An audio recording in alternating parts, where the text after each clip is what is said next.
no livro de João, no capítulo 8, no versículo 32, nós vamos ler apenas um versículo, né? Eu tenho convicção que muitos de vocês, só de eu falar esse versículo de João 8,32, já passou na tua cabeça ele assim como um filme, né? Porque é assim que funciona mesmo, o Espírito Santo já vai lá e já traz para a gente ali, né? Então, João 8,32 diz assim, ó, todo mundo achou? Amém. Amém? E conhecerão a verdade, e a verdade os libertará. Ou outras versões diz assim: conhecereis a verdade, e a verdade vos libertará. E é isso. Se conhecermos dessa verdade, esta verdade nos liberta. Mas que verdade é essa que João está tentando nos dizer aqui? Eu tenho certeza que você já pensou aí: é Jesus, pastor? Está achando que eu não leio a Bíblia?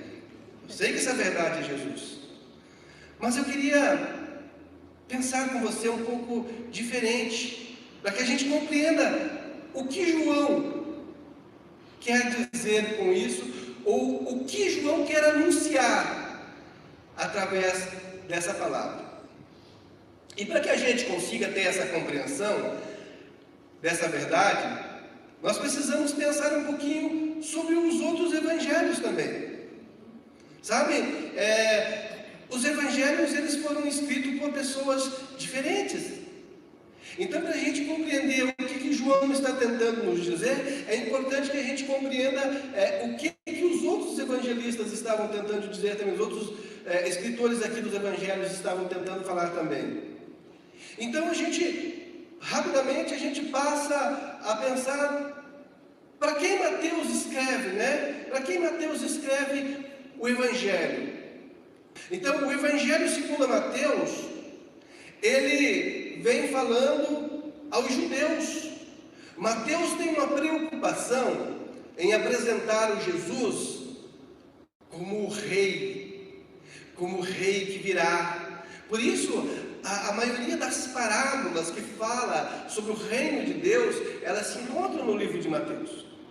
A preocupação que o Mateus ele é usado a escrever, ele apresenta este Jesus como o Messias prometido. É muito interessante porque quando nós começamos a ler o livro de Mateus, uma das primeiras coisas que surgem ali é uma coisa chamada genealogia. E aí você fala assim, mas o que tem a ver que fulano é filho de cicrano, que vai... E ali, na verdade, está sendo apontado as gerações de um rei.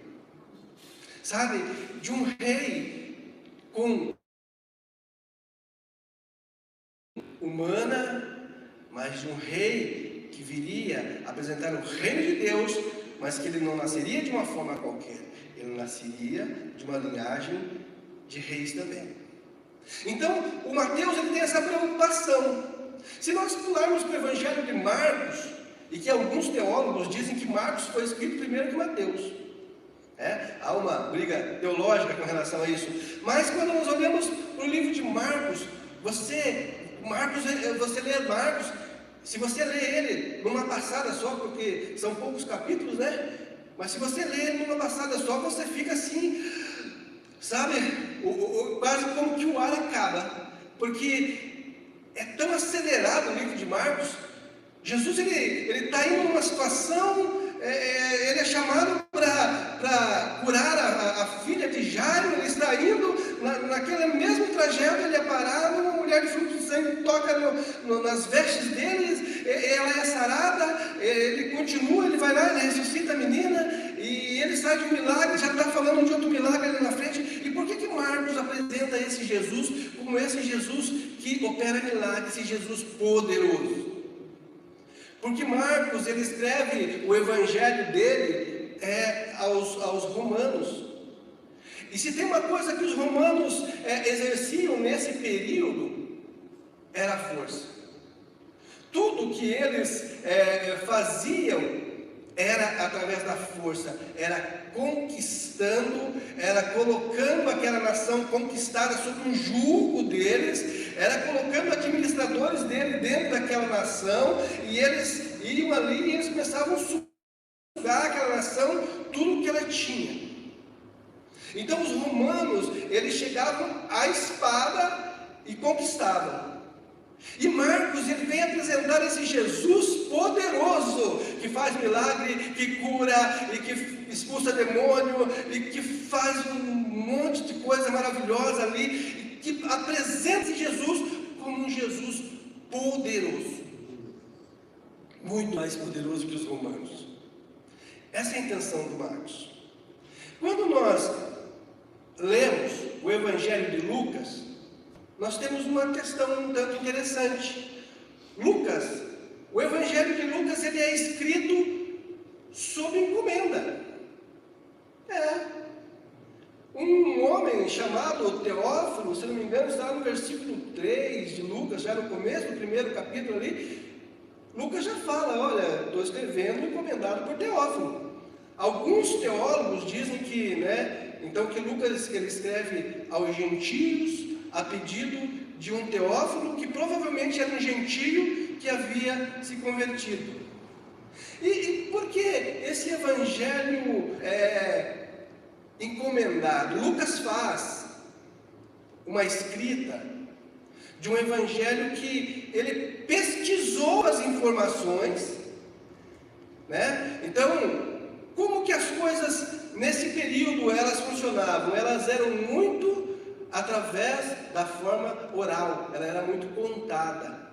Este Teófilo, esse homem, ele quer registrar, ele quer que seja organizada essas coisas que tinham acontecido desse Jesus maravilhoso. E aí ele pede para Lucas, e Lucas provavelmente vai de vilarejo em vilarejo. Algumas coisas provavelmente ele tivesse visto, outras ele conversou com os discípulos, e outras ele conversou com as pessoas que conheciam e que viram Jesus operando todos aqueles milagres, ensinando as pessoas, batendo de frente com a religiosidade, e tudo isso, Lucas ele traz para quê? Para que não se apagasse, para que não se distorcesse essas verdades.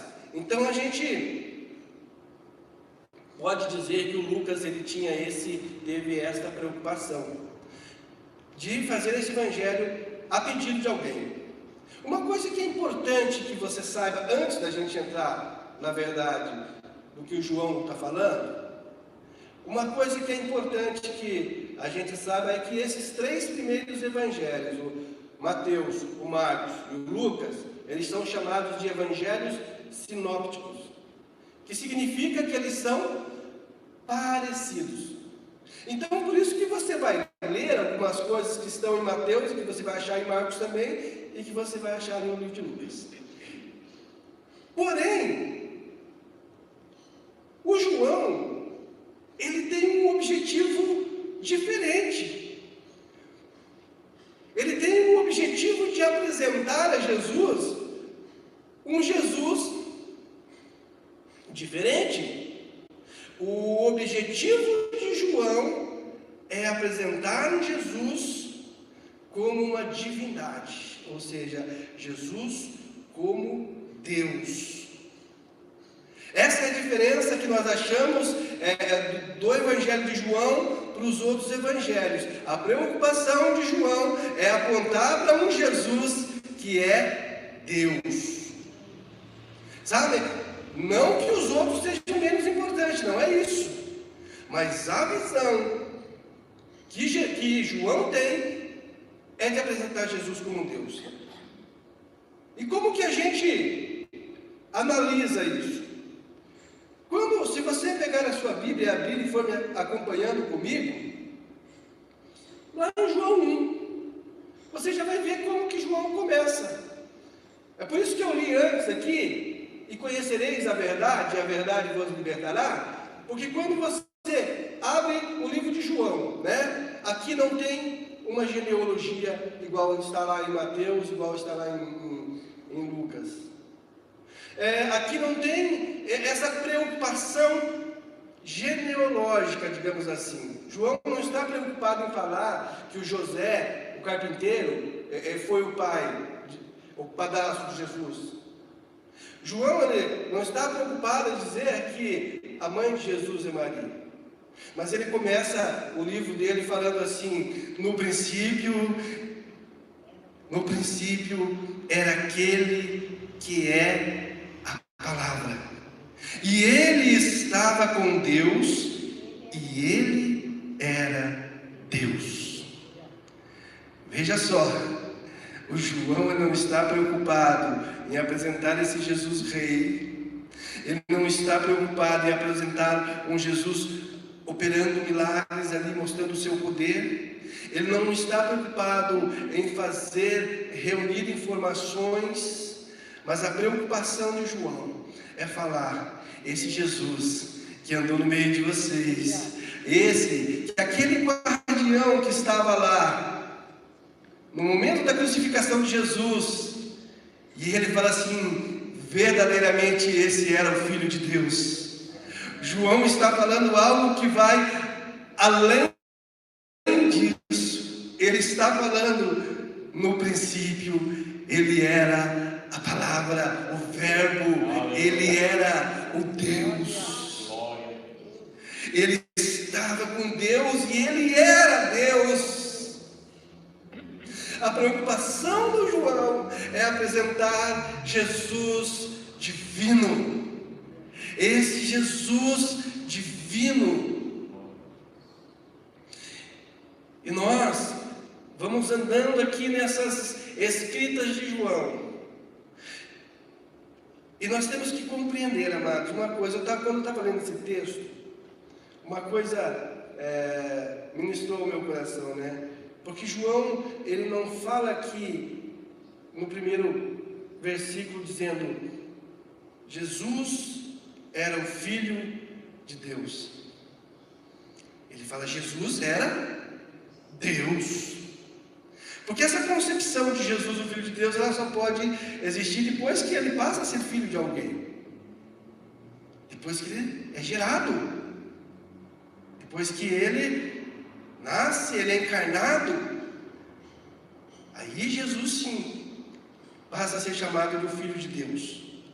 Então, o João não está com essa preocupação em falar isso. Olha, não, ele não é, ele é Deus. Ele faz parte da Trindade. Pai, Filho e Espírito Santo. Nós sabemos que essa definição é dada, mas nós sabemos que eles são é Deus. Jesus é Deus.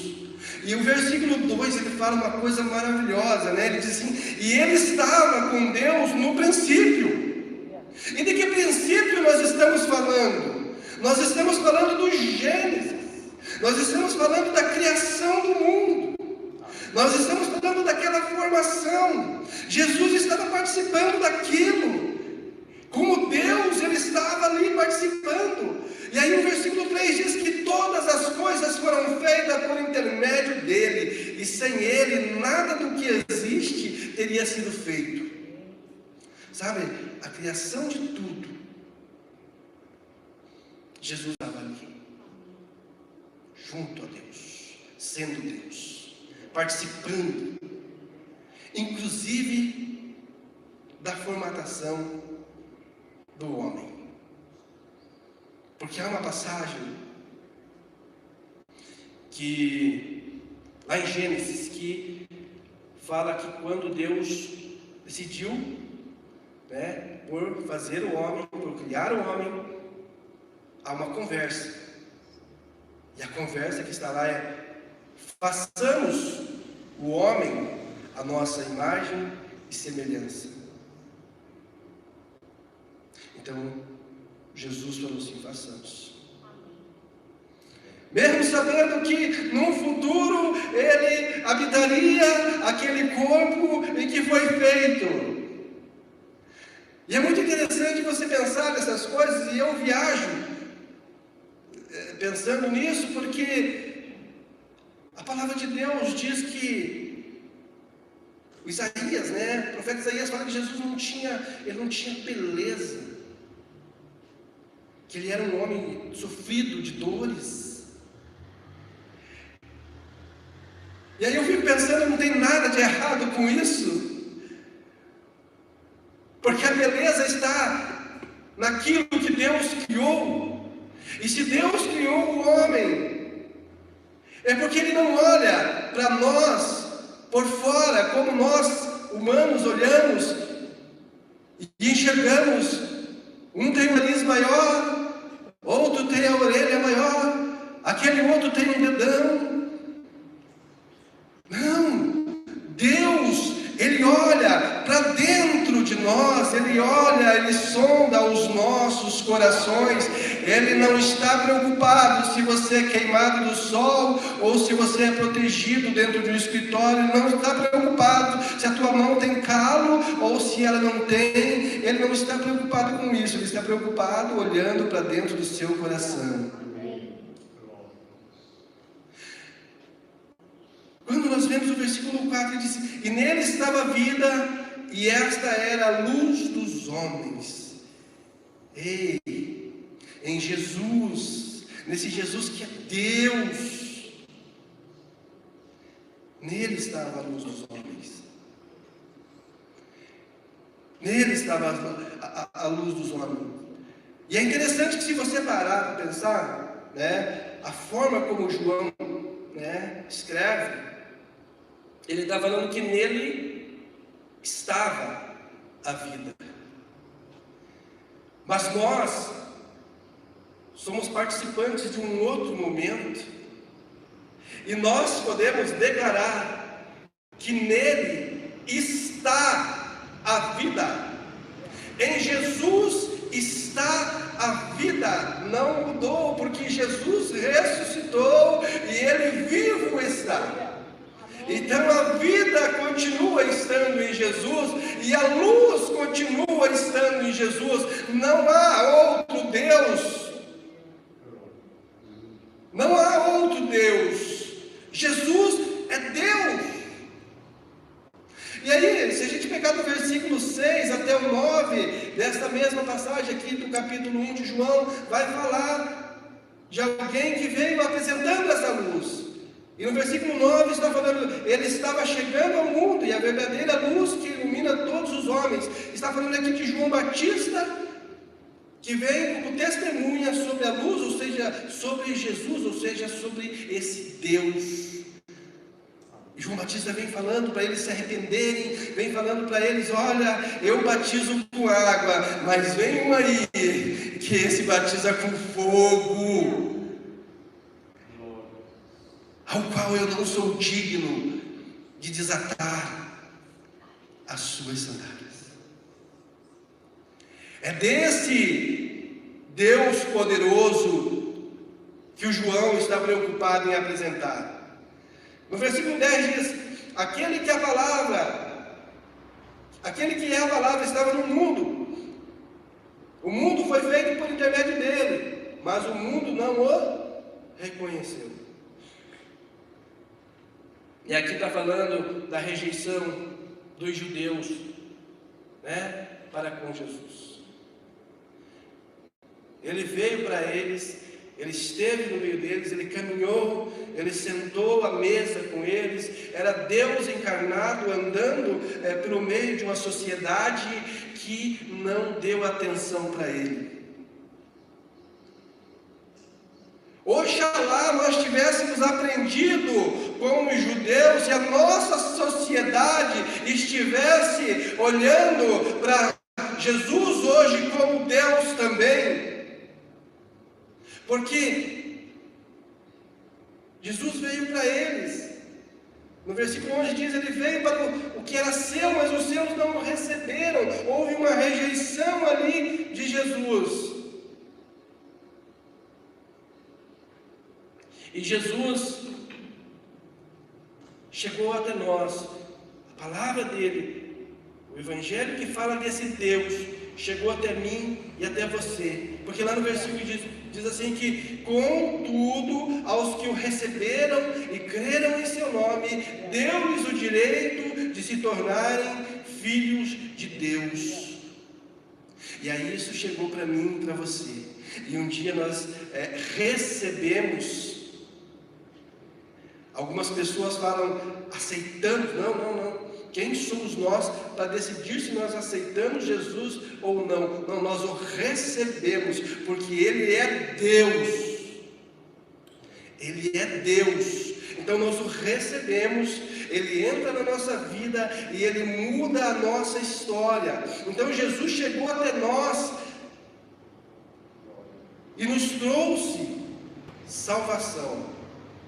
E João continua. Se você for ler com cuidado, e é isso que eu te desafio a você fazer nas suas próximas leituras, quando você estiver lendo o Evangelho de João, lembra que João está querendo apresentar esse Jesus como um Deus, como alguém que era de um outro ambiente, de uma outra atmosfera do que essa nossa, como alguém que veio para nos trazer salvação, para nos remir, mas ele veio com uma finalidade diferente. Ele não veio, os judeus esperavam ele para ser um rei terreno.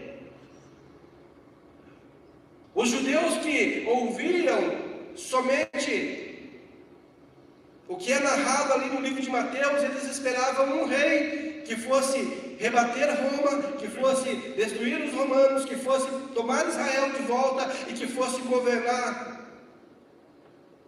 Mas mesmo naquele momento do livro de Mateus, Jesus chega e começa a apresentar, não, eu estou apresentando, dizendo para vocês que o reino de Deus chegou aqui, o reino de Deus, ele vem falando através das parábolas, o reino de Deus está aqui.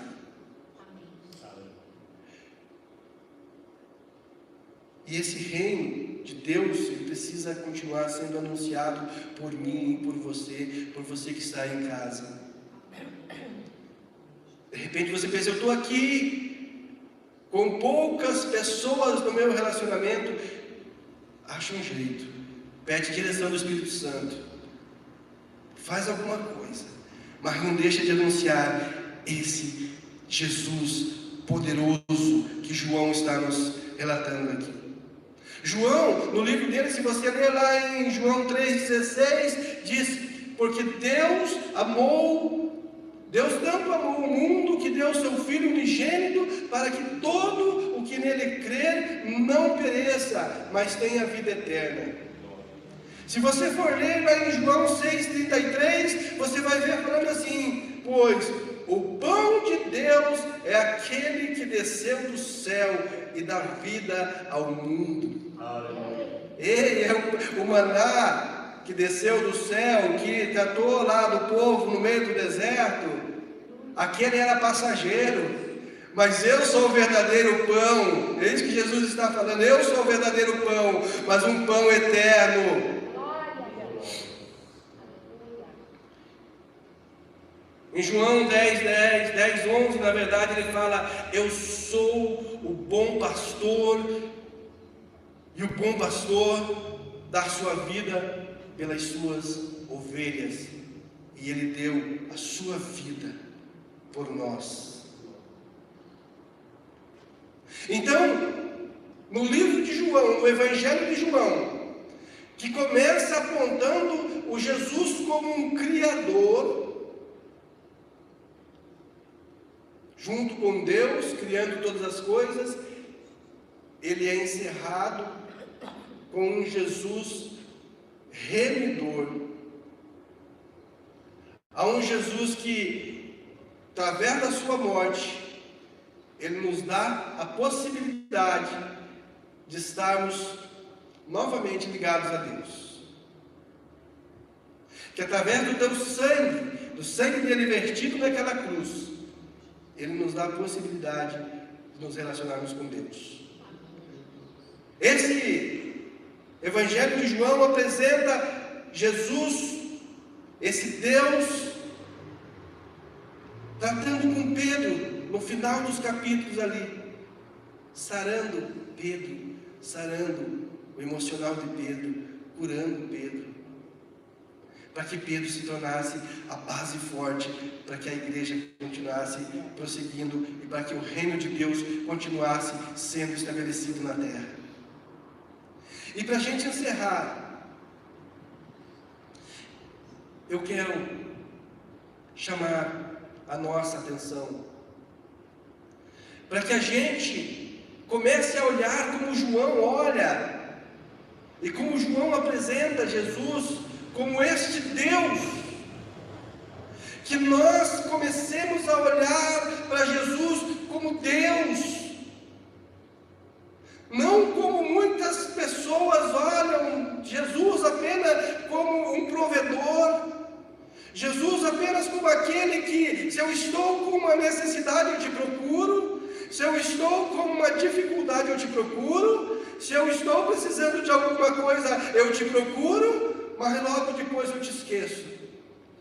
Não, que nós comecemos a procurar Jesus como esse Deus que Ele é, para que a gente o adore, para que a gente o exalte, para que a gente glorifique o nome dEle através das nossas vidas, mas reconhecendo que Ele é Deus. Ele não é um banco, Ele não é um hospital, Ele é Deus, Ele é todo poderoso, Ele está sentado à destra de Deus Pai Todo-Poderoso.